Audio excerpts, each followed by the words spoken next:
And now you know the rest of the story.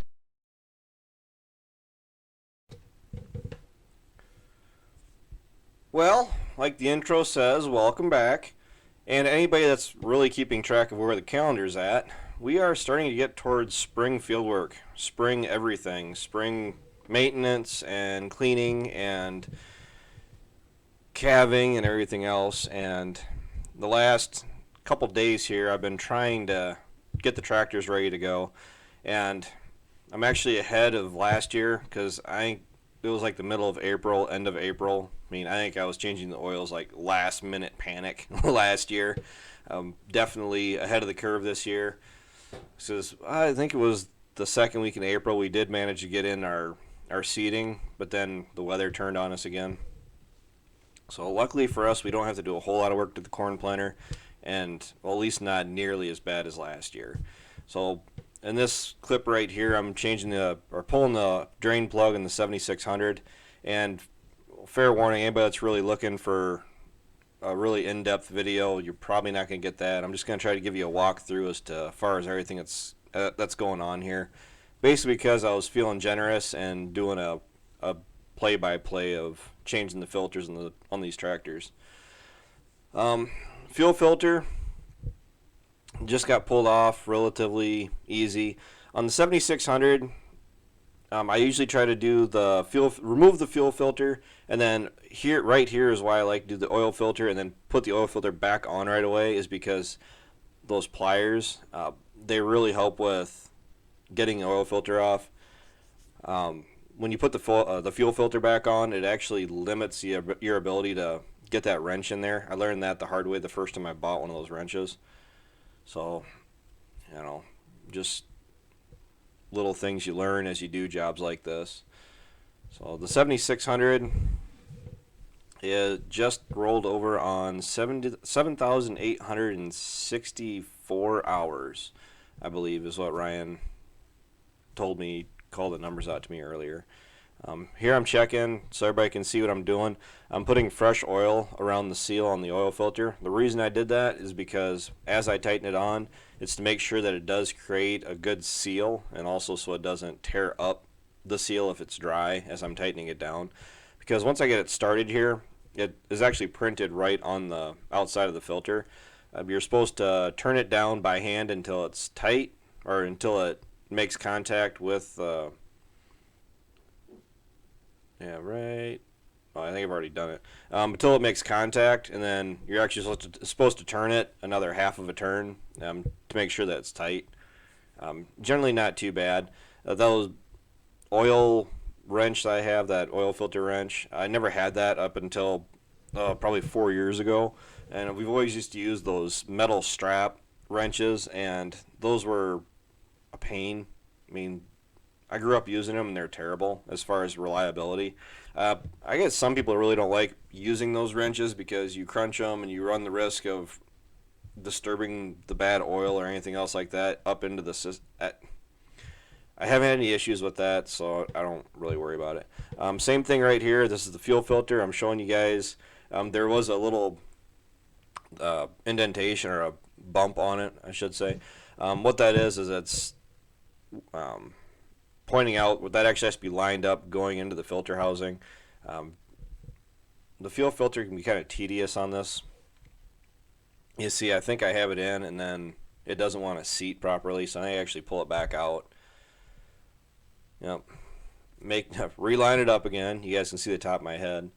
I don't like wearing hats. I wear a stocking hat just because I don't like my ears getting cold, but people wonder why I don't wear a ball cap or anything else like that. I never did. I used to, I've tried. My first year doing YouTube, I wore it a little bit, but it just isn't me. It doesn't suit me. So, and right here, pushing back up, making sure it's seated again, and then I was able to turn it down and actually turn that locking collar far enough to actually lock it in. And I'm gonna pull the plug on this so I can prime the filter. I'm trying to show you guys all this without being too shaky. Took a little bit of editing to cut out all of the shuffling around trying to get everything put together and making sure I had all my filters right there readily available. Here, I'm showing you the hand pump, at least trying to point this out and trying to multitask holding this camera. I had my GoPro with the big magnet mount, so trying to hold that steady and do this with the other hand. You can see I'm getting a little bit of air out of it. I mean, don't be deceived by a little bit of fuel you're getting out of it. I actually ended up taking the plug out and then hand priming it again. Something that really can be an issue that I didn't have with either of these tractors today is that the engine, the cam, could actually be turned around where you're not able to actually prime it by hand. And it's something that I really don't like doing, but you have to do it, is actually taking the key and bumping the starter so it does turn the engine over just enough so you're able to hand prime it again. It happens every once in a while, but not very often. This is the inline fuel filter for the 7600. Kind of a pain. Well, it's simple enough me as the farmer to do it, but I guess it's kind of a pain to find in the parts store computer system because it's labeled as something goofy. First couple times that I've actually had to have the store look this filter up, it's labeled weird in the system. It's not what you think it would be. The part system that they use, it's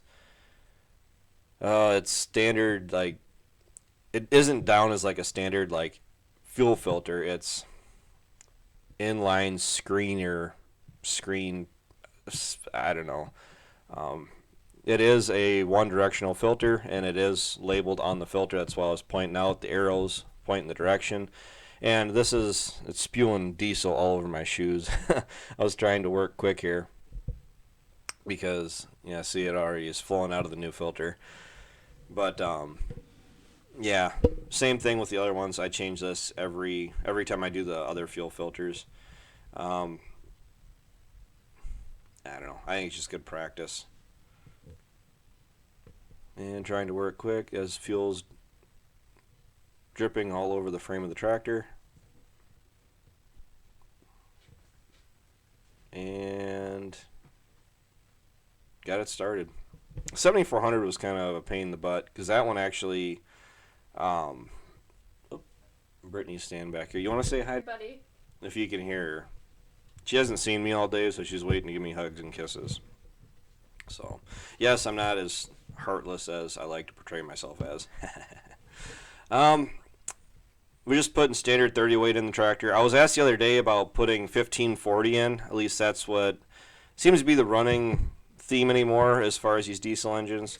Yes, we almost did go through and start putting 1540 in our diesel engines year round. The reason we didn't do that is because we were talking to a more seasoned mechanic, and all of our tractors, we were used to running the standard 30 and then the lighter weight over the winter. We were talking to an older mechanic, and somebody we really trusted, and he did say that if your engines have been running these other weights for however long, they really didn't recommend switching over to 1540 because people just run the 1540 year round. That way they don't change the weight of the oil. I mean, that's what they were trying to sell to us as far as doing that when we were considering going to bulk oil. And honestly, for what we've been doing, it works. We haven't had any engine issues, and I'd rather just, all three of us agreed, I'd rather just stick with what works rather than changing oils and potentially running into new issues. So, and if you guys have noticed, we've switched over to the 4020. Glass filters, I'm not crazy about them. The parts guy, Mr. Ryan, he uses the glass filters on his farm operation, and I really didn't specify the last time I ordered filters that I wanted the steel filters. Just ran them my whole life, and the glass ones just make me nervous. The long and the short of it, guys, I prefer the steel filters. I think you guys will be able to see a little bit here. I really didn't readjust the camera, but it's a glass filter. You can see through it, and when I start to prime the fuel up, if you watch on where the tips of my fingers are on the filter, you'll be able to see the fuel actually come up in the filter. So that is kind of one perk. you do know that it is pumping fuel into the filter, and you know that it's actually, you're getting somewhere by doing those hand pumps, because those can be tedious. The 8,000 was the 8,400, the 8,000, 8,010 series tractors. I think it says in the manual like 400 to 500 pumps like by hand here. And I can tell you just by doing the 40/20 here, I mean, your finger starts to get a little bit numb. I mean, these aren't user friendly as far as pumping these hand pumps. I mean, you don't really get very far. So, I'm pretty sure I actually point out the level that the fuel's at when it's about halfway up, because I'm trying to decide whether or not it was airlocked or not, because sometimes, there you go. Yep, you can see I'm trying to point at it. And then if you look towards the top, you can see the filter kind of sticking out there. I know if you blink, you miss it. And yep, there's the fuel coming out the top. And then here's the plug. It should start coming out before too long. You gotta be careful with these. Yeah, because I just sprayed diesel all over myself. You gotta be careful for doing exactly that. But I'm actually I get nervous when it comes to doing these fuel filters as far as priming them, because Dad always told me horror stories about this tractor. I'm pretty sure it was this tractor, or it might have been the loader 40/20, where they changed the fuel filter on it, and whoever did it didn't prime it properly. I mean, like on the 7600, where I pulled that pump like 4 or 5 times and it was already shooting gas out or fuel out of it, and whoever was doing it really wasn't paying attention, and they thought that the 40/20 was primed when it wasn't. And then they tried starting it, and they ended up airlocking all the injectors, and they had to pull all the lines off the injectors and reprime it. And Dad said that that was kind of a tedious job, because I'm pretty sure he said it needed a special tool just to do it and to try to do it properly so it would go. He said it's not something that he ever wants to do again. And last but not least, I'm dropping the oil out of the 40/20. I mean, I don't know how many people actually have seen how these 40/20s are set up for their oil filters. It's right in the pan. Years of experience, and my battery light's starting to die on me. But I did set the oil drum, the oil bucket, and everything underneath it, because I know it's going to leak oil like this. It's all spring loaded. This cast plate this cast door. So that's why I'm holding my hand up on it. I'm trying to keep the pressure off the bolts so I can spin them off by hand. And a 9/16 socket, I think, is all you really need to take this off. And then there's the oil filter. It's going to fall out on me and make a mess. This has the last fall's oil in it yet. We didn't change it for winter oil. The only machines we changed for the winter oil last fall was the 7600 and the Bobcat. I mean, we didn't need the 40/20. The 76 is pretty much our only really go-to tractor in the winter. So I really didn't see the need in changing the oil in the 40/20 if we're only going to put, I mean, maybe we would have put 5 hours on it if we did, if even that. So Grandpa was that way, where you were expected to change the oil in, what was it, the 2955, the 4230, the 7400, the loader 40/20, the Bobcats, of course, and as far as the tractors go, that was pretty well it. The problem is that, like, with our loader 40/20, it was getting to where we were only putting maybe 8 hours on it. The last year we actually changed the oil that we had that tractor. I think we only put maybe 8 hours on it that winter, especially once we got the 7400. We just didn't use it. So you can sit and argue as far as whether or not it was worth changing the oil in it. It had lighter oil in it, so I had to change it. But when, you get those older farmers, my grandpa was set in his ways, and that's the way he always did it, and that's the way you're going to keep doing it. So that's just what we did. You hear some guys that, I just read this the other day on Ag Talk, where a guy, it's his big tillage tractor. It's like a 4840 or something like that. He only put like 50 hours on it. I mean, he said he doesn't run many acres, but he changed oil in it, had fresh oil in it, ran it for 50 hours, and that was all he did for the year. And he was asking everybody if it was worth changing the oil in it again for only having 50 hours in the oil. I mean, imagine it wasn't even dirty yet. And that's kind of the camp I'm on. I honestly wouldn't have even bothered changing it for a year or two. I mean, run it to maybe 3 years, at least get 100 hours worth on that oil. I mean, I think you're throwing your money out if you're only running 50 hours and changing it again. My friend Ryan, he goes every, I think it was 100 hours in the tack. We go, well, it depends on every tractor. The 7600, that puts about 600 hours on every year. I'm probably going to change it again here in July. Just by the time we do whatever we do, first crop hay, second crop hay, and then harrowing and whatever running around we need to do with it in the spring here. I mean, it's March, so by July it's probably going to have maybe 200-300 hours on it. I know I could, depending on who you are, you got to be careful how you talk about changing oils and tractors and everything, because you can get into some pretty good debates.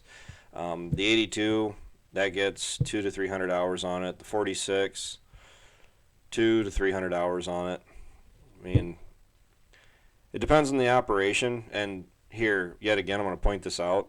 That oil filter for the 4020 came with a little piece of paper on it when it was brand new, straight out of the box. Dad has told me in the past, I don't know if it was exactly us.